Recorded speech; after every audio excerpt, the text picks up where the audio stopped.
കഴിഞ്ഞ ഒരാഴ്ചയായിട്ട് ഈ പ്രശ്നം അധികാരികളുടെ ശ്രദ്ധയിൽപ്പെടുത്തിയതാണ്. പോലീസ് സ്റ്റേഷനെ വിളിച്ചു പറഞ്ഞു.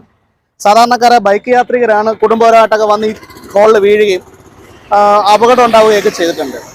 അപ്പോൾ അതിന് ശേഷമാണ് പോലീസ് സ്റ്റേഷനെ വിളിച്ചു പറയുകയും അവർ തിരിഞ്ഞൊന്നും നോക്കിയിട്ടില്ല. പിന്നീട് നമ്മൾ അവിടെ പോയി ഈ സംഭവം എടുത്ത് കൊണ്ടിവിടെ വെച്ചേക്കുക.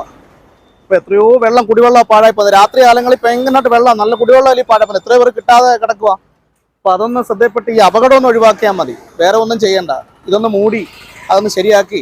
അപ്പം എത്രയോ പേര് കുടുംബം 3-4 തവണ മേടിച്ചു.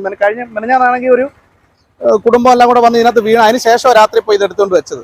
ഇപ്പം രാത്രി 9 മണി കഴിഞ്ഞാൽ കടകളെല്ലാം അടക്കത്തില്ലയോ, അപ്പം പിന്നെ വെട്ടമില്ലല്ലോ, അപ്പോൾ വന്ന് വീഴുക. കൊല്ലം തിരുമംഗലം ദേശീയപാതയിൽ പുനലൂർ രാംരാജ് തിയേറ്ററിന് സമീപം കുടിവെള്ള പൈപ്പ് പൊട്ടി വെള്ളമൊഴുകാൻ തുടങ്ങിയിട്ട് ഒരാഴ്ചയാകുന്നു. വേനൽ കടുത്തതോടെ നഗരസഭയുടെ മിക്ക ഭാഗങ്ങളിലും കുടിവെള്ളം കിട്ടാക്കനിയാകുമ്പോഴും പൈപ്പ് പൊട്ടി ഒരാഴ്ച കഴിഞ്ഞിട്ടും കേടുപാടുകൾ തീർക്കാൻ അധികൃതർ തയ്യാറായിട്ടില്ല. ദേശീയപാതയിൽ നടുറോഡിലാണ് പൈപ്പ് പൊട്ടി കുടിവെള്ളം ഒഴുകുന്നത്. ഇതോടെ റോഡിൽ ഗർത്തം രൂപപ്പെടുകയും റോഡ് തകരുകയും ചെയ്തതോടെ വ്യാപാരികൾ ഈ ഭാഗത്ത് ഡിവൈഡറുകൾ സ്ഥാപിക്കുകയായിരുന്നു.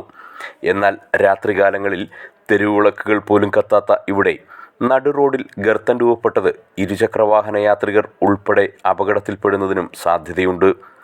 നഗരമധ്യത്തിൽ അധികൃതരുടെ കൺമുന്നിലാണ് പൈപ്പ് പൊട്ടി ഒരാഴ്ചയായി കുടിവെള്ളം പാഴാകുന്നത്. പല മേഖലകളിലും കുടിവെള്ളം കിട്ടാക്കനിയാകുമ്പോൾ ഇത്തരത്തിൽ ജലം പാഴാകുന്നതിൽ പ്രതിഷേധവും ശക്തമാകുന്നുണ്ട്.